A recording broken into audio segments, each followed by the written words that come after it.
Hello, good afternoon, all of you. In the OBG portion, in the previous classes, we were discussing about the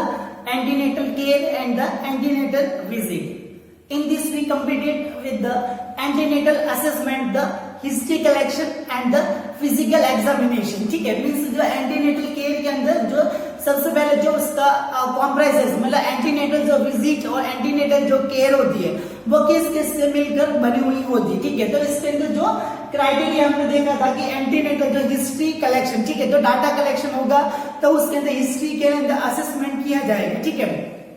then next हमने जो discussion किया था antenatal जो assessment किया जाएगा उसके अंदर जो फिजिकल एग्जामिनेशन किया जाएगा, लैबोरेटरी एग्जामिनेशन किया जाता है और उसके अंदर जो ऑब्स्टेट्रिकल जो लियोपोल्डोमेनी हुआ, ठीक है, और इसके अलावा अदर जो टेस्ट वगैरह किए जाते हैं जो वो ऑब्स्टेट्रिक्स जो एग्जामिनेशन के अंदर इंक्लूडेड किया जाता है। ठीक है, next same with the antenatal care and the visit के अंदर डिस्कशन करेंगे about the schedule of the antenatal visit. ठीक है, मीन्स जो एक जो प्रेग्नेंट लेडी रहेगी तो उसको टोटल जो गेस्टेशनल जो टाइम पीरियड होता है, ठीक है, मीन्स उसका जो कंप्लीट जो 9 महीने का जो टाइम पीरियड रहेगा या फिर उसको वीक्स के अंदर कैलकुलेट करें 42 वीक्स का जो प्रेगनेंसी का जो टाइम पीरियड रहेगा तो उसी टाइम पीरियड के अंदर एंटीनेटल विजिट के लिए उसको कितनी बार विजिट के लिए जाने का जरूरत रहता है। ठीक है, तो उसका और कब कब उसको जाने का जरूरत रहेगा तो वो उसके अंदर टाइम प्लान किया गया, तो वो schedule of the antenatal visit के अंदर हम डिस्कशन करेंगे। As according to the WHO, मतलब WHO के अकॉर्डिंग एक प्रेग्नेंट लेडी के लिए 4 times during the total gestational, ठीक है, मतलब द टोटल जो प्रेगनेंसी का टाइम पीरियड रहता है तो WHO के अकॉर्डिंग उन्होंने ये कंफर्म किया गया कि इस प्रेग्नेंट कोई भी प्रेग्नेंट लेडी को 4 टाइम उसके जो गेस्टेशनल पीरियड के अंदर एंटीनेटल विजिट के लिए जाने का जरूरत रहेगी। ठीक है,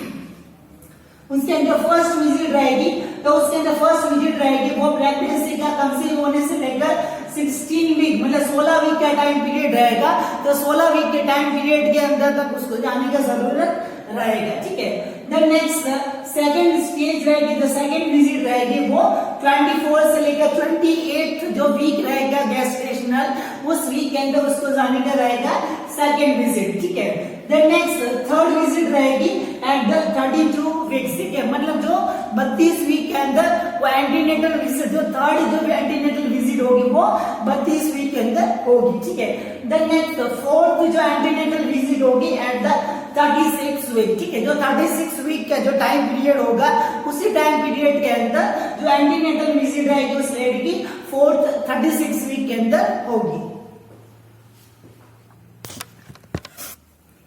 Okay, then next second schedule according to the government obstetrical and the gynecological association on the basis of the following criteria। ठीक है, मीन्स जो अकॉर्डिंग टू सेकंड जो शेड्यूल रहेगा एंटीनेटल विजिट का तो as according to the government obstetrical and the gynaecological association का according रहेगा। उसी के अंदर भी 4 टाइम्स के अंदर 4 टाइम ड्यूरेशन के अंदर वो 4 विजिट जो एंटीनेटल विजिट के अंदर इंक्लूडेड किया गया है। ठीक है, तो उसी के अंदर फर्स्ट विजिट जो रहेगी वो 12th वीक के अंदर रहेगी। ठीक है, सेकंड जो एंटीनेटल विजिट होनी चाहिए वो 20 वीक के अंदर होनी चाहिए। ठीक है, थर्ड जो एंटीनेटल विजिट रहेगी वो 32 वीक के अंदर और जो फोर्थ जो विजिट रहेगी वो 36 वीक रहेगा उस टाइम पीरियड के अंदर। ये टोटल फोर्थ एंटीनेटल विजिट जो प्लान की गई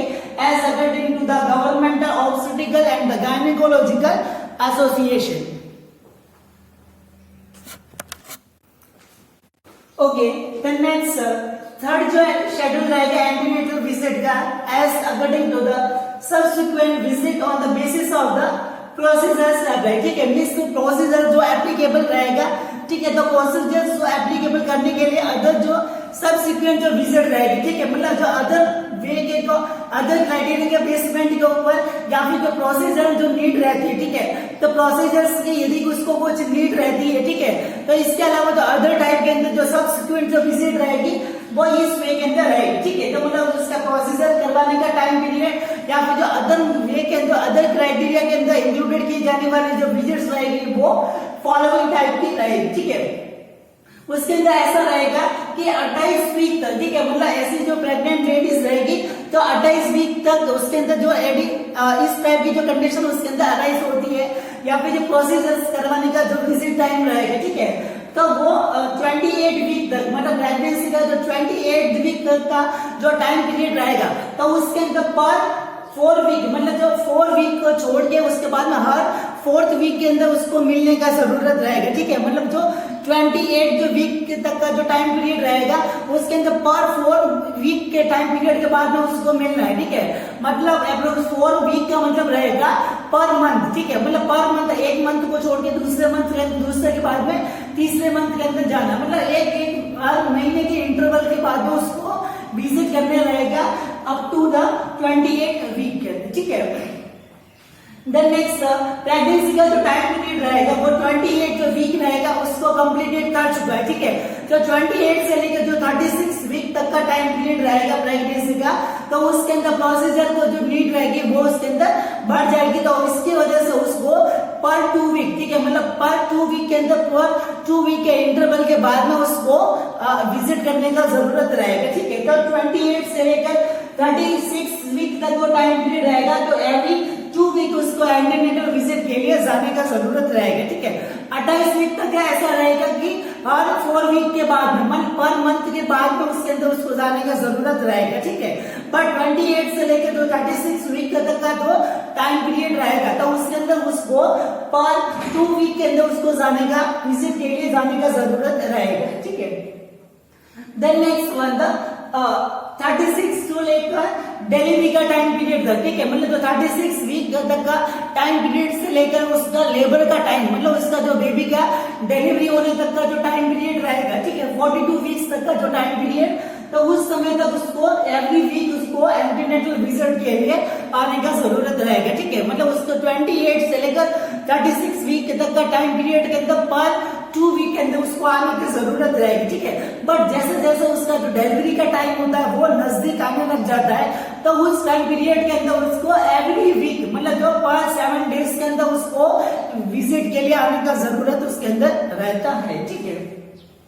Okay, so these all about the schedule of the antenatal visit as according to the subsequent visit, according to the governmental visit and according to the WH. Okay, then next after the schedule regarding the antenatal care and the antenatal visit, the next heading the antenatal advice, ठीक है, means at the time of the pregnancy, whenever the pregnant lady went to the healthcare center for the antenatal care and antenatal visit at the scheduled time, whenever he or she meet the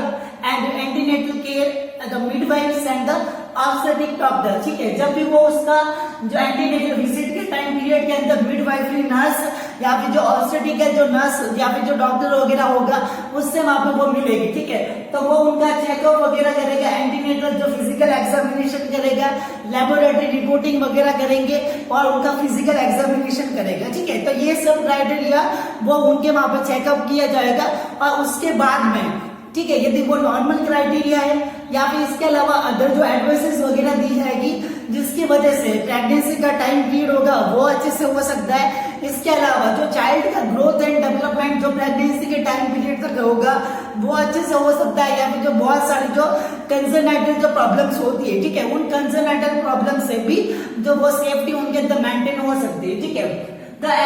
time of the antenatal visit according to the condition of the gestational,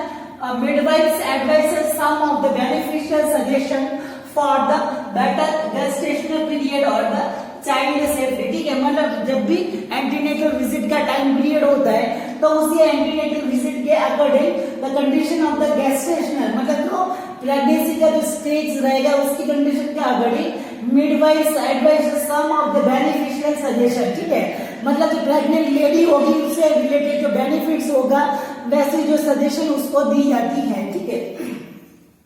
for the better gestation, मतलब जो gestational जो pregnancy का growth and development या फिर जो child की safety होगी वो अच्छे तरीके से हो सकती है, तो उससे रिलेटेड जो सजेशन होती है वो उसके अंदर प्रोवाइड किए जाते हैं, ठीक है। देन नेक्स्ट इसी के अंदर कौन कौन जो सजेशन होंगे वो उसके अंदर दिए जाएंगे, तो उसके अंदर फर्स्ट क्राइटेरिया होगा द डाइट, ठीक है, तो प्रेग्नेंट लेडी को जिस वजह से उसके जो सारा जो न्यूट्रिएंट्स वगैरह होता है वो बेबी के अंदर भी ट्रांसफर होता है और उनकी बॉडी के सर्कुलेशन के लिए भी उसके अंदर डाइट का जरूरत होती है, ठीक है। और उसी के अंदर जो एनर्जेटिक जो डाइट होगी वो उसके अंदर प्रोवाइड करवाई जाएगी, ठीक है। तो diet in the pregnancy should be soft, light and highly caloric, nutritious food, easily digestible, rich in the protein, minerals and the vitamins.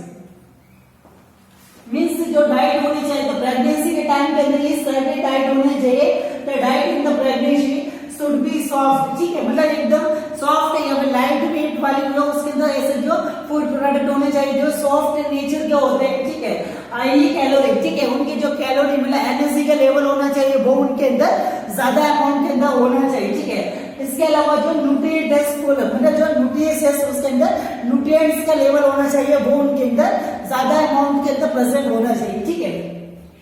तो नेक्स्ट इजीली डाइजेस्टेबल और वो इजीली डाइजेस्टेबल होने चाहिए। इसके अलावा अदर कोई सेकेंडरी कॉम्प्लिकेशन खाने की वजह से उसके अंदर अराइज नहीं होने चाहिए, ठीक है। And rich in the protein, protein के अंदर रिच फूड जैसे जो फूड प्रोडक्ट उसके अंदर होने चाहिए और मिनरल्स एंड द विटामिन्स मतलब मिनरल्स और जो विटामिन्स का लेवल भी उसके अंदर उनको डाइट के अंदर होना चाहिए, ठीक है। मीन्स ओवरऑल ऐसा बोला जाए कि उनको बैलेंस डाइट रहना चाहिए, ठीक है। प्रेगनेंसी के टाइम के अंदर सारे जो न्यूट्रिएंट्स होते हैं, ठीक है, तो वो प्रॉपर अमाउंट के अंदर उसको लेना चाहिए, ठीक है। इसके अलावा और भी एक्स्ट्रा उसके अंदर डेफिशिएंसी हो तो एक्स्ट्रा उसके अंदर लेने की जरूरत रहेगी, ठीक है। बट सारा जो डाइट होगा वो बैलेंस वे के अंदर उसके अंदर कैलोरी वाला, विटामिन, प्रोटीन, ठीक है, मिनरल्स, तो सारे न्यूट्रिएंट्स का जो क्राइटेरिया होगा वो उसके अंदर फुलफिलमेंट उसके अंदर होना चाहिए, ठीक है।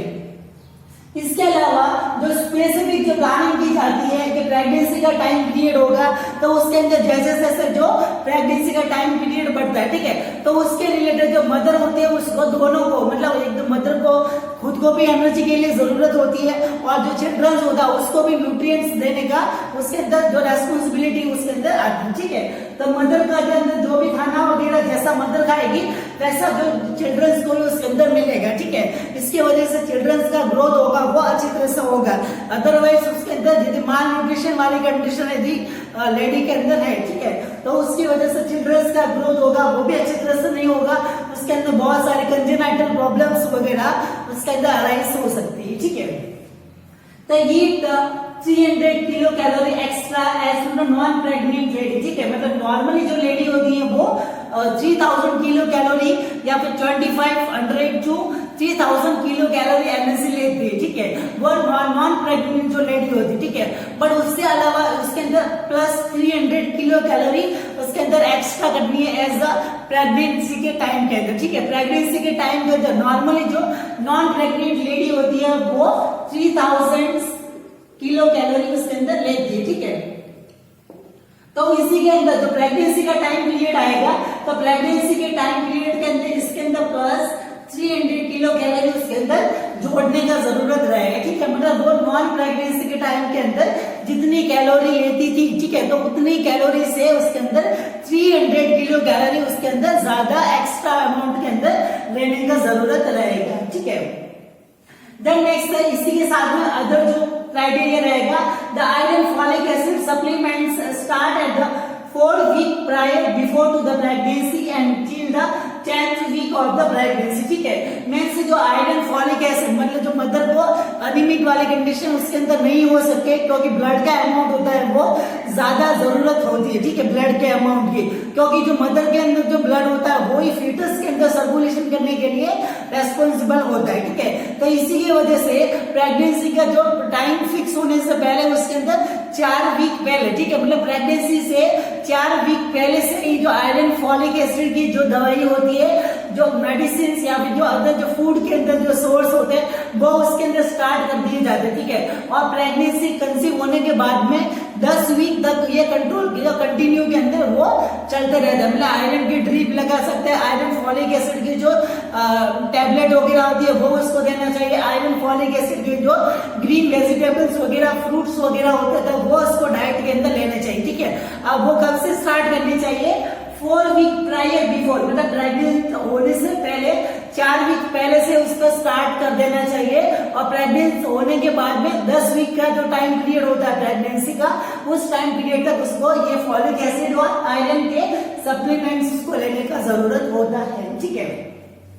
Then next was the vitamin supplements at the 5th month of the pregnancy, ठीक है। और विटामिन की जो डाइट के सप्लीमेंट्स वगैरह रहेंगे, उसके अंदर विटामिन के जो इंजेक्शन या फिर जो टैबलेट्स वगैरह या फिर उसके अंदर जो फूड सोर्स के द्वारा वो 5वें महीना मतलब प्रेगनेंसी का जो 5वां महीना होगा, उस 5वें महीने से उसका विटामिन के सोर्स का जो डाइट होगा उसको लेने का जरूरत रहेगा, ठीक है। तो ये जो मिडवाइफ होगी या जो कोई ऑब्स्टेट्रिक जो डॉक्टर होगा, वो प्रेग्नेंट लेडी को डाइट से रिलेटेड ये एडवाइसेस होगी वो उसको फॉलो करने के लिए बोलेगा। Okay, then next second the antenatal advice will be the rest and sleep, ठीक है। The normal pregnant lady advice to be sleep at least 10 hours per day, ठीक है। मतलब दिन के अंदर 10 आवर्स उसको पर डे के हिसाब से उसको नींद लेने का, रेस्ट एंड स्लीप का जरूरत रहेगा, ठीक है। तो out of the 10 hours, the 8 hours at the night and 2 hours at the day time, मतलब नाइट के अंदर उसको 8 आवर्स नींद लेने का जरूरत रहेगा और 2 hours at the day time, मतलब डे टाइम के अंदर उसको 2 आवर्स और नाइट के टाइम के अंदर 8 आवर्स रहेगा। तो पर डे के हिसाब से 10 आवर्स टाइम पीरियड रहेगा, वो रेस्ट एंड स्लीप का उसको देना जरूरत रहेगा, ठीक है। The next changing position appropriately during the sleep, avoid the prolonged supine position and prefer the more the lateral position to sleep, ठीक है। और स्लीप एंड रेस्ट के टाइम के अंदर भी जो लंबे पीरियड तक जो सुपाइन पोजीशन होती है, ठीक है, मतलब सोने समय उसको एप्रोप्रिएट पोजीशन वो लेने का, सोने का जरूरत रहेगा, ठीक है। प्रॉन पोजीशन मतलब पेट के बल के उसके ऊपर उसको नहीं सोने को एडवाइस करना है, ठीक है। इसके अलावा जो सुपाइन पोजीशन मतलब लंबे पीरियड तक ऐसे सीधे उसको स्ट्रेट सोने के लिए उनको प्रेफर नहीं करवाना लंबे पीरियड तक, ठीक है। उसके बाद में चेंजिंग पोजीशन के साथ में उनको सोना है, ठीक है। और ज्यादातर जो लेटरल पोजीशन रहेगी, मतलब इस साइड के अंदर सोता हुआ ये पोजीशन रहेगी, वो उसके अंदर ज्यादा प्रेफर करने का जरूरत रहेगा, ठीक है। Then next hard and the heavy activity, ठीक है, मतलब जो हार्ड एक्टिविटीज रहेगी, the nurse advise the lady to avoid the continuously working at empty stomach and the heavy lifting at the first week to 4th week, ठीक है। मतलब जो पहले वीक से लेकर जो 4th वीक तक का जो टाइम पीरियड होता है प्रेगनेंसी का, तो उस समय के अंदर नर्स को एडवाइस करना है उस लेडी को कि कोई भी जो हैवी लिफ्टिंग या फिर जो लंबे समय तक कंटिन्यूटी के अंदर काम नहीं करना है, उसको थोड़ा रेस्ट आराम करने के दौरान या फिर जो खाली पेट मतलब बिना कुछ खाए उसको काम करने का जरूरत नहीं रहेगा, ठीक है। उसको हमको बोलना है कि कुछ खा के या फिर जो कुछ आराम जो कुछ इंटरवल के अंदर उसको रेस्ट करना जरूरत रहेगा कंटिन्यूअसली, या फिर कोई भारी जो ऑब्जेक्ट वगैरह होता है, भारी जो वर्क वगैरह होता है वो उसको करना नहीं देना है, ठीक है। इसकी वजह से क्या चांस होता है, जो chance of the lead the abortion chance, जिसकी वजह से एबॉर्शन होने का उसके अंदर चांस हो सकता है, ठीक है। इसकी वजह से उनको बोलना है कि कोई भी हार्ड एक्टिविटी होती है वो आपको उसके अंदर नहीं करना है, ठीक है। Okay, the next 4th one the antenatal advice आएगा, as during the pregnancy due to the uterus enlarge it pressurize and the rectum or the side effect of the iron therapy, ठीक है। मीन्स जब uterus के अंदर enlargement होता है pregnancy के time के अंदर या फिर जो आयरन थेरेपी होती है उसका कॉम्प्लिकेशन होता है कि इसके यूट्रस एनलार्जमेंट होगा तो रेक्टम के ऊपर प्रेशर पड़ेगा, ठीक है। और जो आयरन थेरेपी होती है उसका जो कॉम्प्लिकेशन होता है, तो ये दोनों कंडीशन होती है, वो इंटेस्टाइन के ऊपर अफेक्ट पड़ता है और इसके ऊपर अफेक्ट पड़ेगा तो इंटेस्टाइन के अंदर जो स्टूल पास आउट होगा प्रेगनेंसी के टाइम के अंदर स्टूल पास आउट होगा वो अच्छी तरह से के अंदर प्रेगनेंसी लेडी के अंदर नहीं हो पाएगा, ठीक है। इसकी वजह से कॉन्स्टिपेशन होता है वो अराइज हो सकता है, ठीक है। इससे टाइम के अंदर जो इंटेक जो नर्सेस रहेंगे उनको एडवाइस करना है कि ज्यादा से ज्यादा जो फाइबर्स डाइट होती है वो फाइबर्स डाइट उनको एडवाइस करती है। इसके अलावा ज्यादा से ज्यादा जो फ्लूइड का लेवल होगा वो उनको एडवाइस किया जाएगा, जो ओरल फ्लूइड होगा उनका लेना उनको एडवाइस किया जाएगा, ठीक है। इसके अलावा जो लैक्सेटिव होती है मतलब जो कॉन्स्टिपेशन को कम करने के लिए जो दवाइयां होती है वो उनको प्रेफर करने से मना करना, ठीक है। इसकी वजह से इनडायरेक्टली यूट्रस के ऊपर डिफेक्ट होगा, वो उसके अंदर अराइज हो सकता है, ठीक है। तो इसी की वजह से जो बोवल पैटर्न के अंदर उनको एडवाइस करना है कि ज्यादा से ज्यादा फ्लूइड का इंटेक करें और इसके अलावा जो फाइबर्स डाइट उसके अंदर ले, ठीक है। इमरजेंसी के अंदर यदि जरूरत है, अर्जेंट होता है कि आपको लैक्सेटिव जो मेडिसिन होती है वो लेने का जरूरत है, तभी उसके अंदर लैक्सेटिव मेडिसिन होती है वो लेने के लिए उनको प्रेफर करना पड़ेगा, ठीक है। तो बोवेल से रिलेटेड ये एडवाइसेस होगी वो मिडवाइफरी नर्स को उसके अंदर देना चाहिए। Okay, the next the breast care, ठीक है। द एंटीनेटल एडवाइसेस के अंदर ब्रेस्ट से related during the pregnancy the various changes are arises in the breast and lead the comfort, ठीक है। मीन्स प्रेगनेंसी के टाइम पीरियड के अंदर बहुत सारे जो चेंजेस होते हैं वो ब्रेस्ट के अंदर अराइज होते हैं, ठीक है। इसकी वजह से जो ब्रेस्ट वाले एरिया के अंदर जो लेडीज होती है उनको डिस्कम्फर्टनेस होता है वो उसके अंदर फील हो सकता है, ठीक है। इसके वाला जो उसके अंदर स्किन के अंदर से ब्रेस्ट वाला जो एरिया होता है उसके अंदर भी बहुत सारे चेंजेस आते हैं, ठीक है। तो उस नर्सेस को उस प्रेग्नेंट लेडी को एडवाइसेस करना है कि उस स्किन के ऊपर उनको कुछ जेल या फिर वैसलीन वगैरह होता है वो कुछ भी अप्लाई उनके अंदर नहीं करना है, ठीक है। उनके अंदर ओनली फॉर यही एडवाइस करना है कि डेली उनका पर्सनल हाइजीन है वो उसको मेंटेन करके रखें, ठीक है। और इसके अलावा जो ब्रेस्ट इनर वेयर्स होती है, ठीक है, जो वेस्ट जो बनियान वगैरह होता है वो उनको लूज वे के अंदर पड़ना है, टाइटली वो उनके अंदर उसको प्रेफर नहीं करवाना है। Okay, the next in the antenatal advice related to the exercise,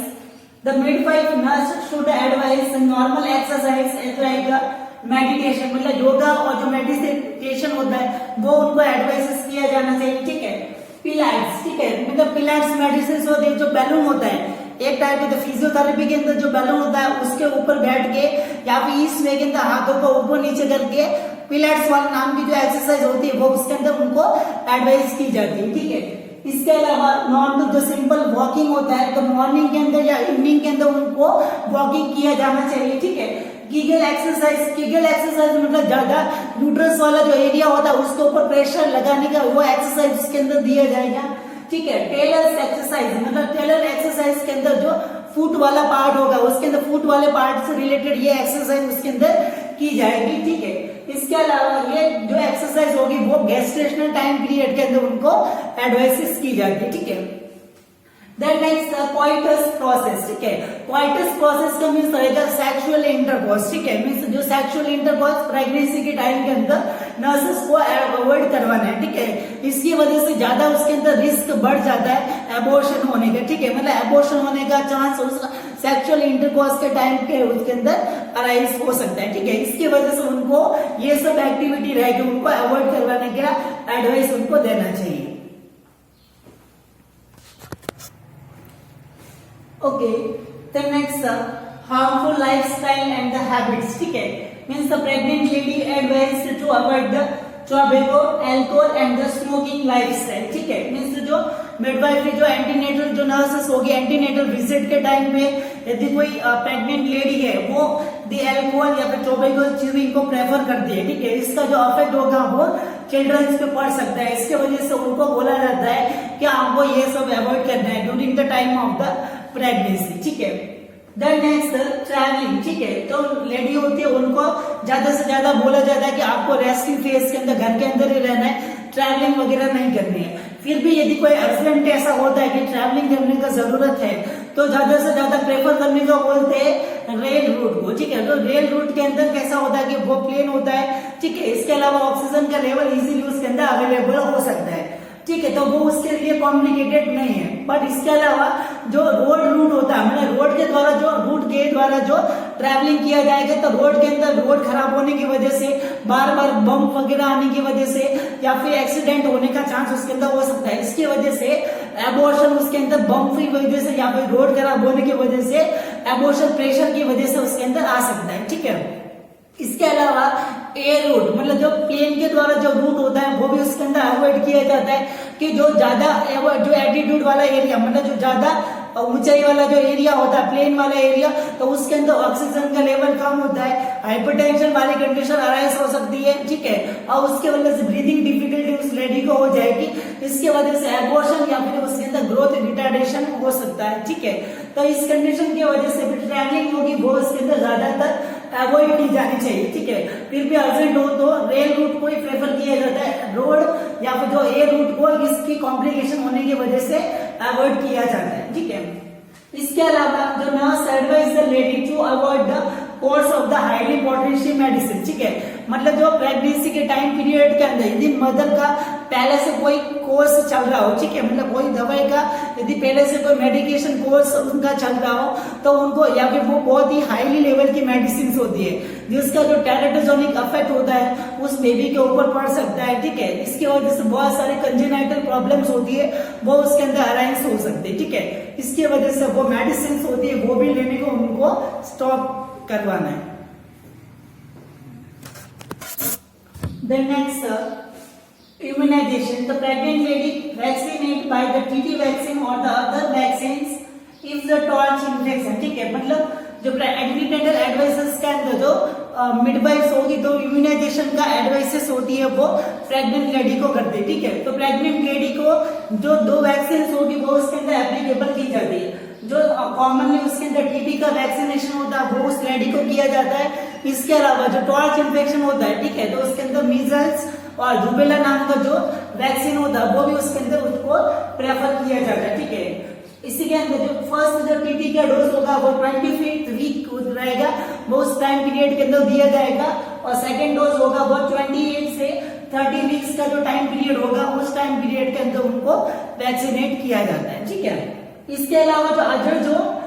antenatal advices होगी as according to the need of the lady and prefer the advices, मतलब जो प्रेग्नेंट लेडी रहेगी उसकी बॉडी के अकॉर्डिंग उसकी जो फैट का लीड है तो फैट से रिलेटेड उसको ज्यादा एक्सरसाइज वगैरह, या फिर जो डायबिटीज है तो इंसुलिन थेरेपी, या फिर अदर कोई इन्फेक्शन वगैरह है तो एंटीबायोटिक्स थेरेपी वगैरह, ये सब एडवाइसेस होगा वो उसके साथ में एडिशनल फॉर्म के अंदर उसको दी जा सकती है, ठीक है। ओके, तो these all about the antenatal advices, ठीक है। एंटीनेटल विजिट के दौरान ये सब एडवाइसेस होती है वो मिडवाइफरी नर्स के द्वारा उस प्रेग्नेंट लेडी को दी जाती है, ठीक है। देन नेक्स्ट अदर जो पोर्शन रहेगा वो नेक्स्ट क्लास के अंदर हम डिस्कशन करेंगे। Thank you so much.